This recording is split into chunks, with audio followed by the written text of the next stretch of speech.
मैं सी अपनी चैनल आपका स्वागत करता हूं आपके अपने यूट्यूब चैनल पर। दोस्तों आज की वीडियो में यहाँ पर आपको मैं बताने वाला हूं टीडीएस रिटर्न जो नया फॉर्म आया है 144। ठीक है, तो जो भी ऐसे काफ़ी सारे पर्सन्स थे जो यहाँ पर इसका वेट कर रहे थे, जैसे फॉर एग्जांपल आपने जो है एनआरआई से प्रॉपर्टी बाई की है। अब जो बायर है उसने यहाँ पर 10 नंबर ले लिया है, टीडीएस भी जमा कर दिया, वो इस रिटर्न का वेट कर रहे थे काफ़ी टाइम से 144। इसके अलावा अदर्स पेमेंट जो भी होती है उसकी रिगार्डिंग भी आपका 144 यूज होता है। जहाँ पर आप पेमेंट कर रहे हैं नॉन रेजिडेंट पर्सन को या फिर एंटिटीज को, तो जब ये आपकी रिटर्न आपको फाइल करनी होती है, जैसे आप पेमेंट्स कर रहे हैं उसका टीडीएस डिडक्ट आपने कर लिया, तो मैं नया फॉर्म 144 जो कि एनेबल हो चुका है इनकम टैक्स की ऑफिशियल वेबसाइट पर, वहां पर कैसे फाइल करना है वीडियो को पूरा एंड तक देखिएगा। इससे पहले मैं 138 और उसके अलावा 140 जो कि आपके 24Q26Q फॉर्म का नया रिप्लेसमेंट है, उसके लिए वीडियो मैं अपलोड कर चुका हूँ, और टीसीएस रिटर्न की भी सेपरेट वीडियो मैं यहाँ पर अपलोड कर चुका हूँ। वीडियो को पूरा एंड तक देखिएगा, शेयर कीजिएगा एनआरआई पर्सन को पेमेंट्स करने के लिए। तो मैं भी यहाँ पर प्रॉपर्टी वाला जो केस है वो कवर कर रहा हूँ कि बायर हैं, उन्होंने प्रॉपर्टी ली हुई है क्योंकि एनआरआई पर्सन है, उनका टीडीएस जो है 10 नंबर लेकर टीडीएस डिडक्ट हो गया है। अब उनके यहाँ पर रिटर्न को फाइल करनी है ताकि चालान का एलोकेशन प्रॉपर्ली हो पाए। तो इनकम टैक्स की ऑफिशियल वेबसाइट है, इस पर ही आपको लॉगिन करना है 10 के द्वारा। अगर आपने बिना लॉगिन करके चालान भर दिया था तो अब रजिस्टर कर लीजिएगा। 10 नंबर से रजिस्टर करना काफ़ी आसान है, सेपरेट वीडियो मैंने यहाँ पर अपलोड कर दी थी। पहला प्रोसेस है 10 नंबर लेना, 77 रुपीज़ में ले सकते हैं, उसके बाद चालान जमा करना, थर्ड नंबर पे यहाँ पर रजिस्टर करना, और फोर्थ नंबर पे टीडीसी रिटर्न फाइल कर देना। तो आपके 24Q 26Q 27Q 27EQ सब खत्म हो चुके हैं, नए फॉर्म आ चुके हैं 138 140 143 144। सबसे पहले 10 नंबर डालेंगे, पासवर्ड डालकर लॉगिन कर लेंगे। उसके बाद आपको ई फाइल में जाना है, यहाँ पर file income tax form by default income tax act 2025 मिलेगा, इसमें लास्ट में आ जाना है फॉर्म टीडीएस। तो 138 140 143 144 सारे ही मिलेंगे। फाइल पर क्लिक करेंगे, लाइट का स्टार्टेड पर क्लिक करना है। उसके बाद यहाँ से हम फॉर्म ले लेंगे 144 non resident other than salary. उसके बाद यहाँ से टैक्स ईयर, अब यहाँ पर financial year assessment area concept खत्म है, टैक्स ईयर सेलेक्ट कर लेंगे 26-27। उसके बाद यहाँ से हम क्वार्टर सेलेक्ट करेंगे, क्वार्टर 1। उसके बाद यहाँ पर रेगुलर। अब यहाँ पर हमें एक फाइल अटैच करनी है, जिप फाइल, क्योंकि हम यहाँ पर क्रिएट करेंगे। तो इसके लिए फ्री सॉफ्टवेयर अवेलेबल है, आप जो है गूगल पर टाइप करेंगे TDS RPU डाउनलोड।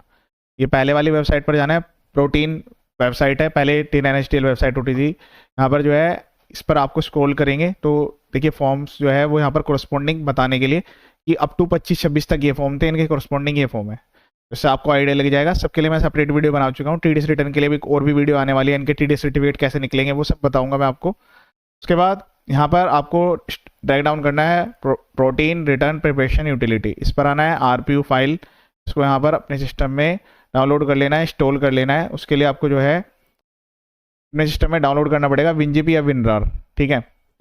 और आपके सिस्टम में जावा भी इंस्टॉल होना जरूरी है, लेटेस्ट आपको वर्जन यूज करना है। ये तो रहा आपका टैक्स ईयर 26-27 ऑनवर्ड जो रिटर्न है, और उससे पहले वाली जो फाइल करनी है उसके लिए ये वाली यूटिलिटी डाउनलोड करके फाइल करनी होगी। चलिए अब यहाँ पर यूटिलिटी डाउनलोड हो गई है, इस पर हम क्लिक करेंगे। देखिए इस टाइप का वर्जन आएगा, उस पर राइट क्लिक करेंगे। उसके बाद यहाँ पर क्लिक कर लेंगे एक्सट्रैक्ट फाइल, ठीक है। तो यहाँ पर ये फाइल इस टाइप से एक्सट्रैक्ट हो जाएगी, यहाँ पर एक फोल्डर बन के आ जाएगा TDS RPU 1.0, इस पर क्लिक कर लेंगे। क्लिक करने के बाद यहाँ पर ओके करेंगे। उसके बाद यहाँ पर आपको एक शॉर्टकट मिलेगा TDS RPU ये वाला, इस पर डबल क्लिक करेंगे। डबल क्लिक करने के बाद ये जो यूटिलिटी है ओपन हो जाएगी, जैसे पहले हमारी ओपन होती थी 26Q 27Q। ओके पर क्लिक करेंगे। उसके बाद यहाँ पर हम फॉर्म सेलेक्ट करेंगे 144, कंटिन्यू पर क्लिक कर लेंगे। अब यहाँ पर कुछ डिटेल हमें भरनी होगी, तो इसमें 3 पार्ट है। तो फॉर्म वाला पार्ट है, मैं टैक्स ईयर सेलेक्ट कर लेता हूँ पहले, क्वार्टर 1, ठीक है। तो जिसने भी अप्रैल मई जून में TDS जो भी काटा हुआ है वो पूरी रिटर्न एक साथ ही जमा होती है, क्वार्टरली रिटर्न फाइल होती है 3 महीने में एक बार। फिर उसके बाद यहाँ चालान ऐड करेंगे, फिर उसके बाद यहाँ पर जो है लास्ट में एनेक्जर ऐड करेंगे। तो सपोज करो कि हमने यहाँ पर 2 चालान भरे हुए हैं, तो दोनों को ऐड कर लेता हूँ। फिर उसके बाद यहाँ पर जो है एनेक्जर कितने % का TDS काटा है, 2% का इस केस में TDS कटा हुआ है, पहले पर भी 1 का, दूसरे पर भी। मतलब ये एलोकेशन आप अलग अलग भी कर सकते हैं, अगर आपने एक ही चालान भरा था तो 1 का यूज होगा, ठीक है। चलिए मैं पहले फॉर्म में डिटेल बता देता हूँ आपको क्या क्या डिटेल्स यहाँ पर भरनी है। अब उसके बाद यहाँ पर डिटेल क्या भरनी है ध्यान से समझिए। पहले यहाँ पर आपको 10 नंबर लिखना है, जो आपने नया 10 ऑब्टेन करा था जिस पर आपने TDS जमा किया है वो। उसके बाद यहाँ पर पैन नंबर लिखना है, यहाँ पर स्टेटस सेलेक्ट कर लेंगे, इस केस में इंडिविजुअल है, बाकी जो भी एंटिटी है अगर किसी एंटिटी के बिहाफ पर फॉर्म भर रहे हैं तो वो सेलेक्ट कर लेंगे। उसके बाद नेम आ जाएगा, नेम किसका आएगा भाई, अगर एक इंडिविजुअल पर्सन है उसने प्रॉपर्टी बाई की है तो वो खुद का ही नेम लिखेंगे, ठीक है। लेकिन अगर कोई एंटिटी है तो उस केस में उस एंटिटी का नेम आएगा। तो ये बिल्कुल सिंपल है यहाँ पर। फिर उसके बाद एड्रेस लिखना है, तो एड्रेस किसका आएगा, अगर यहाँ पर इंडिविजुअल भर रहा है, प्रॉपर्टी वाला केस ले लेते हैं तो वो अपना खुद का एड्रेस यहाँ पर लिखेंगे, ठीक है। उसके बाद ईमेल आईडी, मोबाइल नंबर। फिर उसके बाद ये पूछता है कि भाई ये रिटर्न फाइल करने के लिए कौन ऑथराइज है। तो इंडिविजुअल में तो आप सेल्फ खुद ही भरेंगे, तो यहाँ पर खुद की डिटेल आएगी, बस यहाँ पर आपको नेम देना है और यहाँ पर जो है डेजिग्नेशन में सेल्फ लिख देंगे। उसके बाद यहाँ पर जो है ईमेल आईडी, मोबाइल नंबर, ये सब चीज़ें यहाँ पर एंटर करनी है। ये फॉर्म तो आप यहाँ पर पहली बार भर रहे हैं, अगर इससे पहले भी भरा हुआ है तो यस करेंगे और लास्ट वाले रिटर्न का नंबर डलेगा, लेकिन इस केस में पहली बार ही हम फाइल कर रहे हैं तो नो सेलेक्ट कर लेता हूँ मैं। अच्छा, ये डिटेल कहाँ से मिलेगी? तो ये इनकम टैक्स की साइट पर ही, जो यहाँ पर अभी हमने जहाँ पर हम रिटर्न फाइल करने वाले हैं, इसी साइट पर डिटेल मिल जाएगी आपको। तो आपका क्या करिएगा, यहाँ पर ई फाइल में जाइएगा, यहाँ पर जो है आपको व्यू फाइल फॉर्म पर जाना है। यहाँ पर इनकम टैक्स एक्ट 1961, ये सारे फॉर्म्स जो भी आपने भरे होंगे वो दिखेंगे।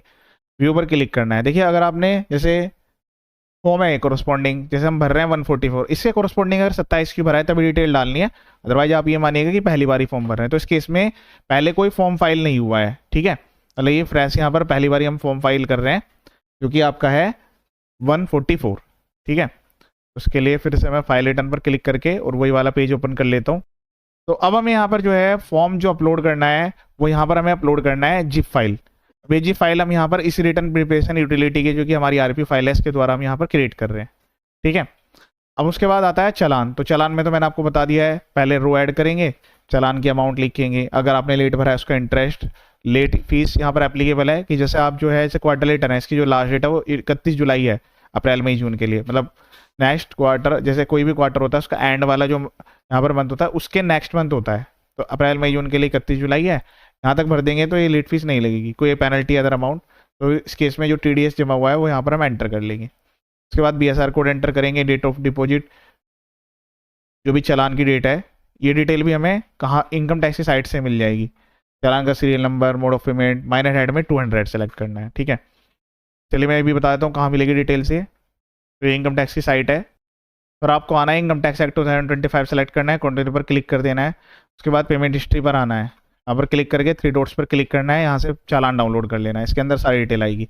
एक और फाइल की भी हमें रिक्वायरमेंट पड़ेगी, वो भी मैं डाउनलोड कर लेता हूँ। इसमें हमें क्वार्टरली सेलेक्ट कर लेना है, अप्रैल से सेलेक्ट कर लेता हूँ, टिल डेट तक का जो भी चालान है वो आ जाएगा। यहाँ पर क्लिक करेंगे, डाउनलोड चालान फाइल, इसे CSI फाइल भी बोलते हैं, इसको हम यहाँ पर डाउनलोड कर लेंगे, ठीक है। डाउनलोड करके मैं भी क्या काम करता हूँ, एक फोल्डर बनाकर उसमें सेव कर लेता हूँ। तो आपको भी इसी तरीके से प्रोसीड करना है, डेस्कटॉप पर या किसी भी ड्राइव में एक फोल्डर बना लीजिएगा, ठीक है। यहाँ पर ये मैंने इसको न्यू फोल्डर में सेव कर लिया, ठीक है।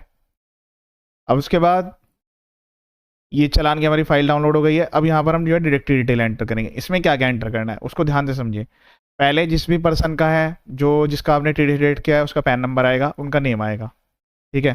फिर उसके बाद यहाँ पर आएगा टैक्स आइडेंटिफिकेशन नंबर या यूनिक आइडेंटिफिकेशन, जो भी यहाँ पर उनको इशूड किया गया है, कंट्री ऑफ रेजिडेंस, मतलब जिस भी कंट्री में वो रहते हैं, तो उनका यहाँ पर टिन नंबर आपको मेंशन करना है। फिर उनका यहाँ पर जो है एड्रेस आएगा, address in the country of residence, उनकी ईमेल आईडी आएगी, उनका कॉन्टैक्ट नंबर आएगा। तो ये कुछ नया अपडेशन है इस फॉर्म में, वो डिटेल यहाँ पर डालनी है। फिर उसके बाद स्टेटस आपको सिलेक्ट करना पड़ेगा। स्टेटस के लिए ना ये पर्टिकुलर कोड्स दिए गए हैं, तो इसके हिसाब से आप जो है उनको स्टेटस जो है वो यहाँ पर सेलेक्ट करेंगे, ठीक है। तो इन कोड्स का यहाँ पर क्या मतलब है, जैसे कि 01 है तो वो नॉन रेजिडेंट इंडिविजुअल पर्सन के लिए है, 02 है तो अलग अलग है, जैसे इंडिविजुअल है सामने वाला पर्सन, फर्म है, कंपनी है, गवर्नमेंट एंटिटी है। तो आप जिसका TDS डिडक्ट कर रहे हैं उसका आपको स्टेटस चेक करना होगा और ये कोड इस यहाँ से आपको सेलेक्ट करना है। तो इसके लिए आप इसकी जो एडवाइजरी दी गई उससे भी या फिर गूगल से भी इसकी हेल्प ले सकते हैं। यहाँ पर एंटर करने के बाद फिर उसके बाद सेक्शन कोड, तो सेक्शन कोड के लिए तो मैंने एक सेपरेट वीडियो बना दिया था, वैसे आप यहाँ पर हल्का सा भी स्क्रॉल करेंगे तो आपको पता लग जाएगा किसमें क्या लिखा हुआ है। तो ये तो प्रॉपर्टी TDS के लिए है, उसके लिए जो कोड था वो ये वाला था, एनी इंटरेस्ट 1057। जैसे मैंने इसके लिए चालान जमा करने की एक वीडियो बनाई थी कि चालान कैसे जमा होगा, तो ये मुझे ध्यान है इसके रिगार्डिंग जो है 1057 कोड था, जो NRI से आप कोई प्रॉपर्टी बाय करते हैं, मतलब एक पर्सन है NRI, उसने इंडिया में प्रॉपर्टी में इन्वेस्ट किया हुआ है, अब आप जो है एज एन बायर उस NRI से प्रॉपर्टी बाय कर रहे हैं, तो इसके लिए ये वाला कोड था। नेचर ऑफ रेमिटेंस, ठीक है, तो यहाँ पर आपको सेलेक्ट करना होगा नेचर ऑफ रेमिटेंस स्पेशल, कि भाई उसको जो है गेन किस टाइप का हो रहा है, किस टाइप की आप जो है इनकम उसको यहाँ पर एलोकेट कर रहे हैं, ठीक है। तो वो आपको मतलब सही कोड सेलेक्ट करना होगा कि भाई सामने वाले पर्सन का वो जो मतलब इस केस में क्या है, TDS की कैलकुलेशन आपको स्टार्टिंग में करनी थी, तो ये वो वाला पॉइंट आ गया कि आप जो उसको पेमेंट कर रहे हैं वो किस नेचर की है, ठीक है। लॉन्ग टर्म गेन है, शॉर्ट टर्म कैपिटल गेन है, तो नेचर ऑफ रेमिटेंस के लिए भी या जैसे आप यहाँ पर इसको सेलेक्ट करेंगे तो इसके लिए भी आप जो है गूगल की हेल्प ले सकते हैं। पूरी लिस्ट यहाँ पर प्रोवाइड की गई है, इसकी एडवाइजरी में भी ये चीज़ प्रोवाइड की गई है, ठीक है। फिर इसके लिए कंट्री कि वो आपने जो उनको रेमिटेंस भेजा है वो किस कंट्री में भेजा है, वो कंट्री यहाँ पर जो है प्रॉपर्ली आपको सेलेक्ट करनी होगी, ठीक है। Country to which remittance is made, तो किस में आपने जो है ये यहाँ पर रेमिटेंस भेजा हुआ है। तो यहाँ से पूरी लिस्ट प्रोवाइड की गई है, तो आपको जो है वो सेलेक्ट कर लेना है।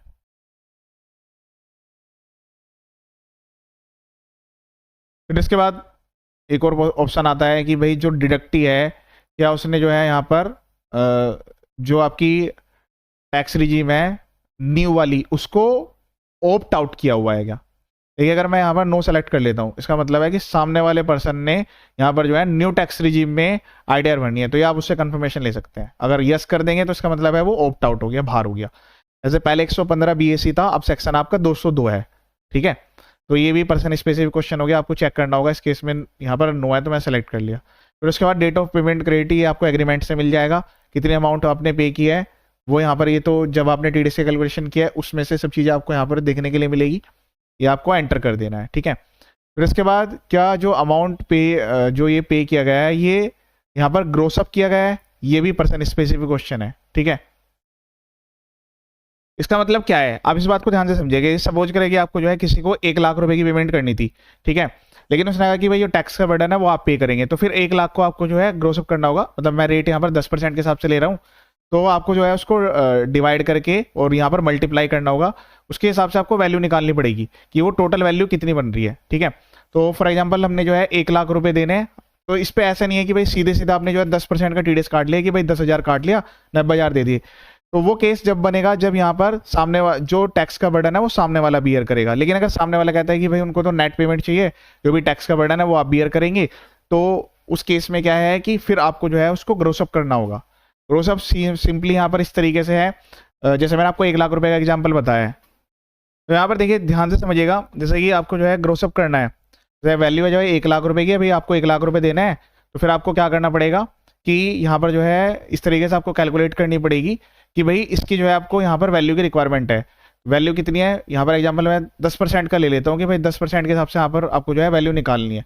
तो यहाँ पर आपको इसको यहाँ पर मल्टीप्लाई करना है। मल्टीप्लाई किससे करना होगा, जैसे आपको इस तरीके से मल्टीप्लाई करना होगा कि 1 लाख इंटू 100 डिवाइड बाई 90, तो इसके बाद यहाँ पर जो है आपको ग्रोस वैल्यू मिल जाएगी। चलिए मैं आपको यहाँ पर जो है एग्जाम्पल से भी समझा देता हूँ। आपकी जो है कोई भी वैल्यू है, सपोज करें जैसे मैंने यहाँ पर 1 लाख रुपए का एग्जाम्पल लिया है, तो आपको 1 लाख रुपए नेट देने हैं, ठीक है। तो यहाँ पर इक्वल का फॉर्मूला आप लगाएंगे, इसको यहाँ पर सेलेक्ट करना है, उसके बाद यहाँ पर जो है आपको मल्टीप्लाई करना है किससे, 100 से, और डिवाइड किससे करना है, डिवाइड उससे करना है 100 में से वो रेट लेस करते हुए। हमने यहाँ पर 10% का रेट लिया है, तो मैं यहाँ पर 90 से डिवाइड करूंगा। अगर आपका यहाँ पर 15% का रेट है तो फिर यहाँ पर 85 से करेंगे। अगर आपका 30% का रेट है तो फिर आप जो है 70 से करेंगे। लेकिन इसमें क्या है कि भाई जो आपका रेट होता है उसमें आपका सेस भी जुड़ा होता है, तो आप एग्जैक्ट वही वैल्यू लीजिएगा, जैसे 30% प्लस सेस, और अगर सरचार्ज एप्लीकेबल है वो भी मैंने आपको बता दिया। इस केस में मैंने फ्लैट 10% ले लिया, इस तरीके से हम यहाँ पर वैल्यू निकाल लेंगे, ठीक है। तो इस टाइप से आपको वहाँ पर बताना है कि आपने इसको ग्रोसिंग अप किया है नहीं किया है, इस लाइन का यहाँ पर ये मीनिंग है। तो उसमें आपको ये पर्सन स्पेसिफिक है कि आपने जो है काट के पेमेंट किया है, तो इस केस में ऐसा नहीं है, तो मैंने यहाँ पर नो सेलेक्ट कर लिया है। फिर उसके बाद यहाँ पर ये पूछेगा कि जो अमाउंट, ये वाला केस में इसमें आपको कुछ नहीं करना है, ये तो कैश पे विड्रॉल के रिगार्डिंग है। तो ये वाले जो प्रोविजंस है इन वाली दोनों लाइनों में आपको कुछ भी एंटर करने की रिक्वायरमेंट नहीं है, ठीक है। फिर उसके बाद टोटल आपने कितना टैक्स जमा किया है, तो यहाँ पर हम 1 लाख का एग्जाम्पल ले लेते हैं, ठीक है, और उसमें जो है 10,000 रुपये का टीडीएस जमा हुआ है, तो इस तरीके से हम यहाँ पर वैल्यू एंटर कर देंगे, ठीक है। फिर उसके बाद डेट ऑफ डिडक्शन, तो जो आपकी डेट ऑफ पेमेंट क्रेडिट है और वो वाली जो भी डेट है वो यहाँ पर लिखेंगे। एग्जैक्ट रेट आपको यहाँ पर लिखना होगा, जैसे कि फॉर एग्जाम्पल 30% प्लस सेस है तो वो वैल्यू लिखेंगे, यहाँ पर रेट लिख लेंगे, डेट लिख लेंगे। उसके बाद यहाँ पर जो है पूछेगा कि जो यहाँ पर टीडीएस के रेट है वो यहाँ पर इनकम टैक्स के हिसाब से है या फिर आपका डीटी के हिसाब से है। तो इस केस में क्या है कि जो इनकम टैक्स एक्ट है उसके अकॉर्डिंग है, तो मैंने यहाँ पर ए वाला ऑप्शन लिया है, ये आपको ये भी पर्सन स्पेसिफिक है, ठीक है। उसके बाद यहाँ पर जो है आपको फॉर्म 145 का नंबर देने की रिक्वायरमेंट है कि जैसे फॉरेन रेमिटेंस के रिगार्डिंग जैसे आपका फॉर्म 15C होता था पहले, ठीक है, तो अब यहाँ पर नया फॉर्म है 145। लेकिन ये जरूरी नहीं है कि हर केस में आपको जो है ये वाला फॉर्म फाइल करने की रिक्वायरमेंट आती है, तो पर्सन स्पेसिफिक है, तो अगर वो एप्लीकेबल है तो उसका नंबर देना है, अगर एप्लीकेबल नहीं है तो उसमें कुछ भी एंटर करने की रिक्वायरमेंट नहीं है, ठीक है। फिर उसके बाद लोडेशन वाला पॉइंट आ गया, तो इसके लिए फॉर्म है 128, मैंने सेपरेट वीडियो अपलोड कर दिया था अपने यूट्यूब चैनल पर, कि भाई सामने वाला पर्सन है वो कहता है कि जी यहाँ पर जो है इतने टैक्स डिडक्ट करने की रिक्वायरमेंट नहीं है, तो फिर वो लोअर डिडक्शन सर्टिफिकेट ले सकते हैं। तो अगर उन्होंने वो लिया हुआ है तो यहाँ पर उसका नंबर आएगा, फिर यहाँ पर आएगा कि भाई आपने कम टीडीएस यहाँ पर जमा किया हुआ है और उसका नंबर यहाँ पर आपको देना है। लास्ट वाला ऑप्शन आता है whether the total amount of tax deducted as mentioned in column J has been deposited, तो इसमें यस करना है आपको, ठीक है, कि आपने जो है पूरा टैक्स कैलकुलेट किया है और उसके बाद यहाँ पर जमा कर दिया है। तो इस तरीके से आपको ये फॉर्म यहाँ पर तैयार कर लेना है। जब आपका ये फॉर्म तैयार हो जाएगा उसके बाद यहाँ पर क्रिएट फाइल पर क्लिक करेंगे। क्रिएट फाइल पर क्लिक करने के बाद यहाँ से CSI फाइल सेलेक्ट करेंगे और वो जो यहाँ पर हमने एक फोल्डर बना लेना है जिसमें कि हमारी सारी फाइल यहाँ पर सेव हो। तो मैं आपको आगे प्रोसीड करके दिखा देता हूँ। यहाँ पर डाटा कॉन्फिडेंशियल है, उसको हाइड किया गया है। जो मैं बोलता जा रहा हूँ उसको ध्यान से समझिएगा। क्रिएट फाइल पर क्लिक करेंगे, उसके बाद ब्राउज फाइल पर क्लिक करेंगे, उसके बाद यहाँ पर जो हमने नया फोल्डर बनाया था उससे हम वो CSI फाइल इसमें इंपोर्ट कर लेंगे, ठीक है। मैंने डेस्कटॉप पर ही न्यू फोल्डर के नाम से क्रिएट किया था, आपको भी इस तरीके से फोल्डर बना के प्रॉपरली वर्किंग करनी है। फिर उसके बाद यहाँ पर ब्राउज पर क्लिक करेंगे। क्लिक करने के बाद उसी फोल्डर में अभी भी डाटा सेव कर रहा हूँ, डेस्कटॉप पर ही न्यू फोल्डर। उसके बाद यहाँ पर आपको क्लिक कर लेना है। क्लिक करने के बाद यहाँ पर न्यू फोल्डर क्रिएट करना है। उसके बाद यहाँ पर जो है आपको सेव पर क्लिक कर देना है। उसके बाद यहाँ पर वैलिडेट पर क्लिक करेंगे, जो फाइल है यहाँ पर प्रॉपरली वैलिडेट होगी। उसके बाद यहाँ पर जो है सब कुछ अगर ओके है तो सक्सेसफुल का मैसेज आएगा, वैलिडेशन सक्सेसफुल इस टाइप का मैसेज आएगा। ओके पर क्लिक कर देंगे। उसके बाद यहाँ पर जो है ओके पर क्लिक कर देंगे। उसके बाद यहाँ पर कैंसिल पर क्लिक करना है। जब आपकी फाइल जनरेट हो जाएगी तो इस टाइप का यहाँ पर मैसेज आ जाएगा, ठीक है। उसके बाद यहाँ पर पहले वाली फाइल है FView फाइल, ध्यान दें इसका फाइल टाइप है तो व्यू में जाकर इसको एनेबल कर लीजिएगा डिटेल्ड, ठीक है। यहाँ पर व्यू पर क्लिक करेंगे, यहाँ पर डिटेल पर क्लिक करेंगे तब आपको ये टाइप दिखेगा। अब उसके बाद यहाँ पर क्लिक करेंगे, राइट क्लिक करेंगे, सेंड टू फाइल पर क्लिक करके कंप्रेस जिप फोल्डर पर क्लिक कर देंगे तो ये कि फाइल आ जाएगी जिप फाइल। आपको हो सकता है साइन दूसरी टाइप का हो, केवल एक ही फाइल अपलोड होगी। तो यहाँ पर जो है ई फाइल में जाकर फाइल फॉर्म पर क्लिक करना है। उसके बाद यहाँ पर TDS सेलेक्ट कर लेंगे। उसके बाद यहाँ से लेट्स गेट स्टार्टेड, फिर उसके बाद यहाँ से फॉर्म सेलेक्ट कर लेंगे 144। देन उसके बाद यहाँ पर जो है ईयर सेलेक्ट कर लेंगे। अब यहाँ पर जो है Q1 रेगुलर, उसके बाद अटैच फाइल पर क्लिक करना है। यहाँ पर ये फोल्डर ओपन होगा, इसमें से यहाँ पर जिप फाइल को इंपोर्ट कर लेंगे, इस टाइप का मैसेज आएगा। उसके बाद प्रोसीड टू वेरीफाई पर क्लिक करेंगे, यस पर क्लिक कर देंगे। उसके बाद यहाँ पर इस टाइप का मैसेज आएगा, पहले वाले ऑप्शन को सेलेक्ट कर लेना है, आधार OTP। इसका भी यहाँ पर जो भी आपने ऑथराइज पर्सन रखा है, जैसे इंडिविजुअल केस में तो सेल्फ होगा, बाकी कोई एंटिटी है तो जो भी ऑथराइज पर्सन है उसके आधार में रजिस्टर्ड मोबाइल नंबर पर OTP जाएगा। वेरीफाई करते आपकी रिटर्न जो है फाइल हो जाएगी। इसके फाइल होने के बाद 8 से 10 दिन इसमें लगेंगे, जब उसके बाद TDS सर्टिफिकेट आपका जनरेट होगा। उसके लिए मैं सेपरेट वीडियो अपलोड करूँगा, ठीक है। तो ये वाला सेलेक्ट कर लेना है, उसके बाद कंटिन्यू पर क्लिक करना है, OTP वेरीफाई करके रिटर्न को सबमिट कर देना है। मैंने कंप्लीट प्रोसेस आपको बता दिया है। इसके अलावा मेरे यूट्यूब चैनल पर TDS TCS फाइलिंग के सारे वीडियो अलग अलग अवेलेबल है और कंबाइंड वीडियो मैंने अपलोड कर दिया है। हर टाइप के वीडियो, GST इनकम टैक्स के बेसिक फाइलिंग रजिस्ट्रेशन प्रोसेस सब कुछ यहाँ पर अपलोड किया गया है। चैनल का पर्पस फुली एजुकेशनल है। वीडियो को शेयर जरूर करें। ये वीडियो देखने के लिए थैंक यू सो मच।